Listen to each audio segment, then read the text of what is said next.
Boa tarde. Eu é que estou muito honrada de estar aqui com vocês e acho que estou aqui e me sinto aqui falando institucional e pessoalmente. Institucional, como presidente da Sociedade Brasileira de Pneumologia, que eu sou nesse mandato, né, até o final desse ano, e pessoalmente, porque eu sou uma pneumologista já, eu tenho que reconhecer, né, gente, dizer a verdade, né, já sênior, né, 43 anos de formada, né, enfim, com especialização em pneumologia, vendo pacientes todo dia, né, Ângela? E, de modo que eu não tenho dúvida de que uma iniciativa como a Oncoguia, e esse é o 7º encontro, é algo que nos deixa muito feliz de existir com essa consistência, de não ter sofrido interrupções até o momento, e de ter uma perspectiva de continuidade com essa participação tão representativa do melhor da nossa sociedade civil. Eu sempre digo isso, Daniel sabe disso, né? Nós não fazemos nada, nós médicos, que seja exitoso, se não houver uma compreensão de que aquilo que nós estamos fazendo é relevante. E quando nós falamos do pulmão, né, há pouco ela dizia tão afetuosamente a minha participação no Pedro Bial, e eu aceitei essa participação porque eu acho que é nosso dever sair dos nossos casulos, nossos laboratórios de pesquisa, nossas enfermarias, nossos centros cirúrgicos, e chegarmos perto daquilo que nós fazemos, que é criar, estabelecer e participar de linhas de cuidados para pessoas. E quando se fala em câncer do pulmão, e nós estamos falando aí de uma doença na qual 80% está ligado ao tabagismo, essa foi a razão pela qual eu aceitei ir falar com Pedro Bial. E tem uma questão pessoal também. O Pedro é meu paciente, né, de muito tempo. E ele contou isso, então eu não estou violando nenhum sigilo médico em dizer, porque ele já contou muitas vezes, né, fui eu que fiz ele parar de fumar, né? E usando as técnicas menos ortodoxas, né, gente? Confesso, né? O Pedro é aquela pessoa espetacular, inteligente, sedutor, né, bonito. E quando ele parou de fumar, para que ele parasse, ele precisou ter a 5ª exacerbação num período de 1 ano. E aí eu disse: não tem jeito, só te internando, né?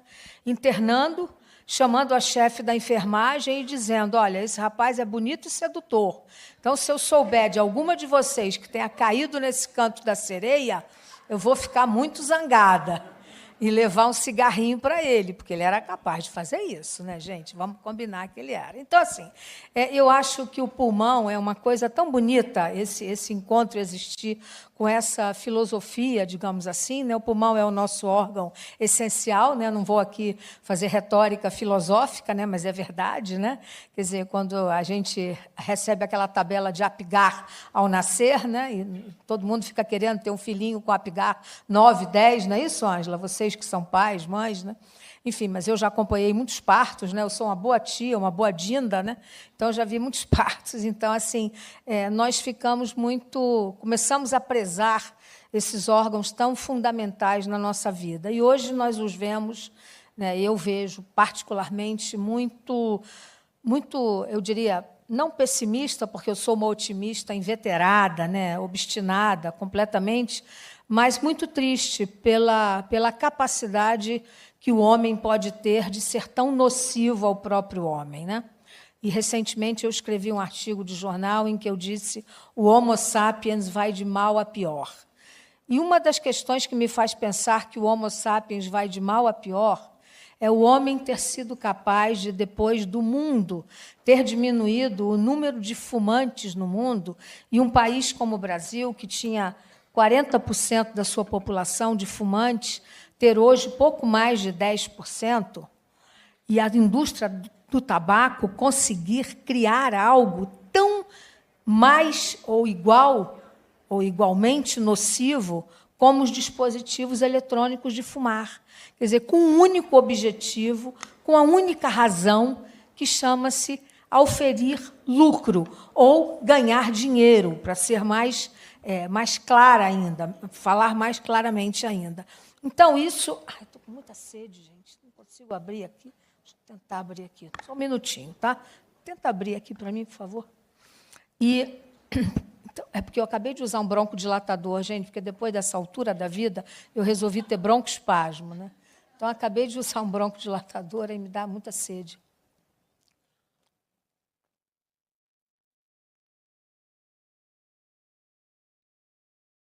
Não, eu contei a verdade ontem, gente, eu não minto. Né? Eu tenho juramento com a verdade. Eu até já fumei, sabia? Mas eu fumei muito pouquinho. Eu fumei, sabe quando? Contei isso no Pedro ontem, no Pedro Bial. Quando eu entrei na faculdade, eu era tão pirralha, tão menina, e tinha uma cara mais pirralha ainda, né? Tinha 18, mas tinha cara de 15. Ninguém acreditava que eu era uma universitária, né? Então, eu achei que se eu comprasse um cigarro e pusesse no meu bolsinho do jaleco, eu ia ter assim, uma cara mais séria, né? Mas eu nunca me encantei com aquilo. Aquela mistura de cigarro com o cheiro do formol das aulas de anatomia realmente me fizeram desistir rapidamente. Então, assim, realmente não... Mas, enfim, mas eu sei como é que aquilo realmente torna alguém adicto quando alguém tem uma tendência a ser, né? Eu nunca fiquei muito tentada a ser adicta a fumar, né? Mas eu entendo. Então, hoje, quando nós estamos vendo essa nova catástrofe no mundo, que são os vapors, é algo que nos preocupa enormemente. Então, assim, eu acho que quando nós estamos aqui falando e pensando nesse assunto, no encontro dessa natureza, nós temos que pensar não apenas em hábitos pessoais aos quais a pessoa vai deliberadamente ficar adicta, mas em outras situações em que a pessoa, por não saber, e no Brasil isso é fato, né, há fatos de grandes vitórias já alcançadas, que são as causas ambientais.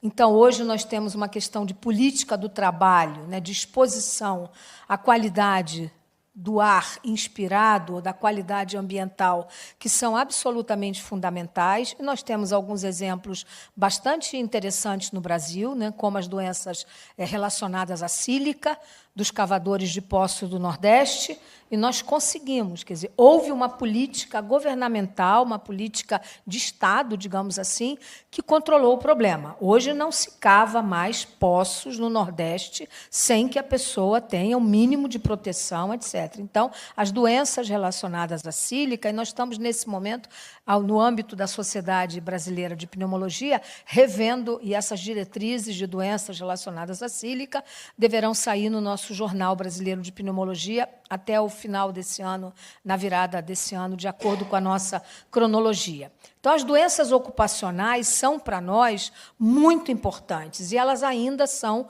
objeto de muita absenteísmo ao trabalho, aposentadoria precoce, doenças relacionadas, por exemplo, ao amianto.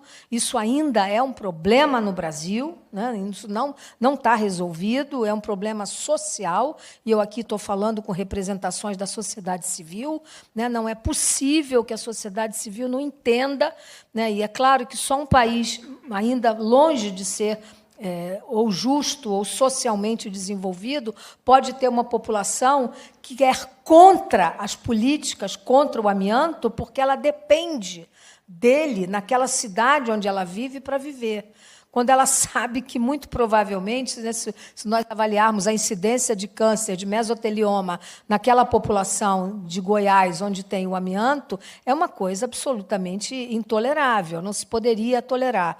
Então, assim, as doenças relacionadas ao ambiente são muito importantes para nós, não é um assunto, digamos, longínquo, né? Ou seja, nós não queremos tratar apenas do doente que chega a nós. Não é essa a nossa função como médicos, como professores, como especialistas. A nossa função é discutir com o Ministério do Trabalho, coisa que nós estamos fazendo, com o Ministério do Meio Ambiente, com o Ministério da Saúde, para que nós tenhamos políticas de linhas de cuidado e diagnóstico precoce. E a mesma coisa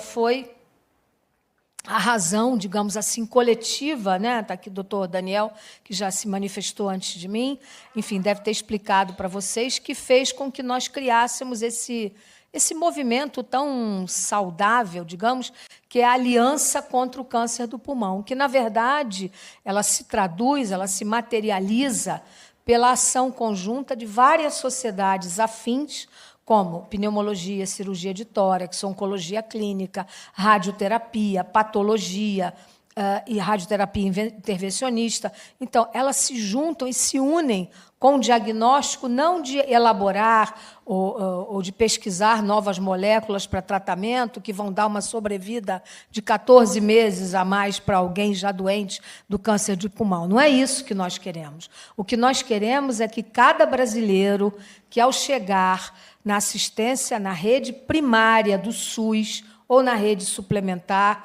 que seja avaliado por uma mulher, por um ginecologista, um homem fazendo controle de próstata, um urologista, que seja a ele perguntado: o senhor ou a senhora fuma?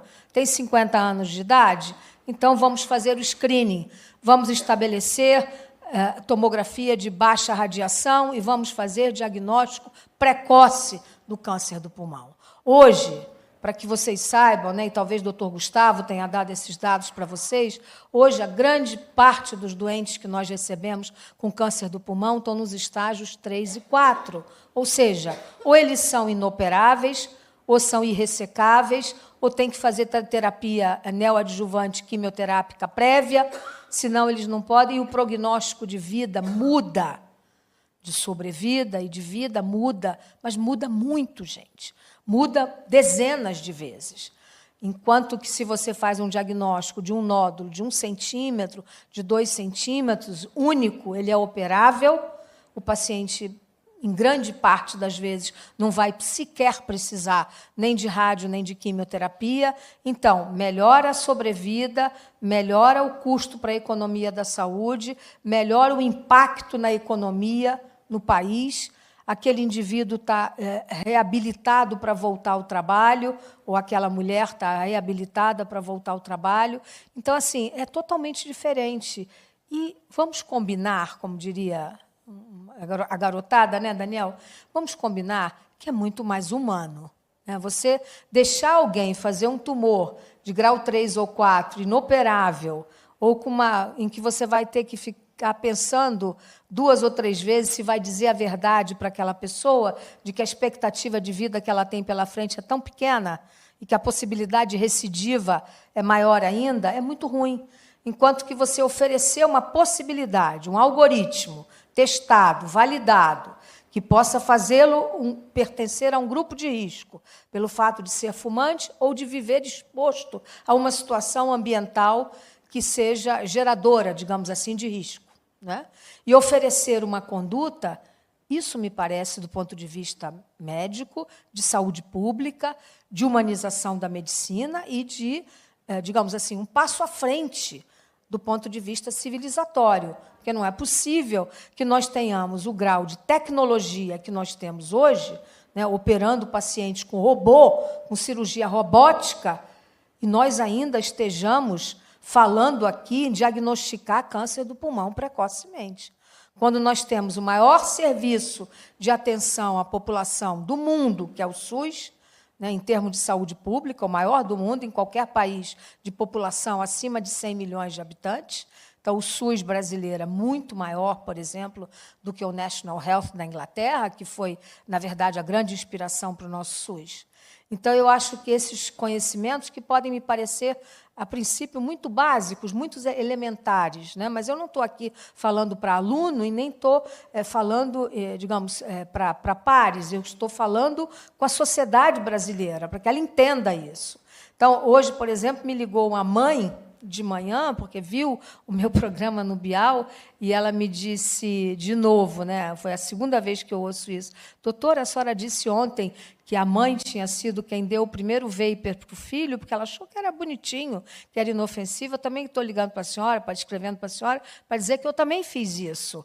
E eu também passei a fumar, porque eu achei que aquilo era muito interessante. E hoje nós temos vários em casa, no carro, ou seja, já está impregnando um ambiente fechado, como o carro, etc. Né? Ela disse: nunca mais, eu estou coletando, catando, né, foi o termo que ela usou, tudo, e eu vou jogar isso tudo fora hoje. Olha, gente, eu vou dizer para vocês, eu ganhei meu dia hoje, quando eu recebi essa mensagem de uma pessoa que eu nunca vi, que eu não conheço. Então, assim, se fazer esse tipo de exposição é útil para a sociedade, eu farei 1000 vezes. Né? Eu já fiz quase isso ao longo dos últimos 4 anos. Né? Então, eu acho que qualquer um de nós aqui não se recusará, né, Gustavo? Se isso resulta em que uma mãe reconheça que ela errou, não por má intenção ou porque ela quisesse causar dano nem a ela, nem aos filhos. Claro que não, ela achou que era engraçado, que era charmoso, que tinha um certo glamour, e tem mesmo, né? Você pega aquele pendrive, aquele batonzinho, né? Tem até formas eróticas agora, né, gente? Tem, né? Tem vapor, eu já vi, né? Já vi. Você já viu, Clarice? Gente, mas o homem cria tudo, né? Cria para o bem e para o mal, né? Então, assim, eu confesso que eu já ganhei meu dia hoje com isso. Então, eu acho que, assim, nós temos que ter essa consciência e esse compromisso, pelo menos dos médicos que vocês todos têm aqui nesse momento hoje, eu posso garantir. Esses não terão medo de se expor, não é? De se expor desde que tenha certeza de que estão sendo úteis, que vocês vão ganhar consciência e vão conhecer os riscos daquilo que estão se expondo. Então, os pulmões, né, eu sempre brinco com os cardiologistas, né, porque nós temos esse casamento indissociável, né, cardiopulmonar, né, afinal de contas, todo mundo sabe o que é um corpo pulmonar, né? Todo mundo sabe que um depende do outro, né? Mas quem leva o oxigênio para o coração, não é isso? Então, os pulmões são os órgãos absolutamente fundamentais, são os que dão a tabelinha de Apgar, né? O último suspiro não é apenas um verbete de poesia, o último suspiro é um fato, não é? É assim que nós nascemos, é assim que nós partimos. Então, vamos tratar muito bem dos nossos pulmõezinhos. Muito obrigada.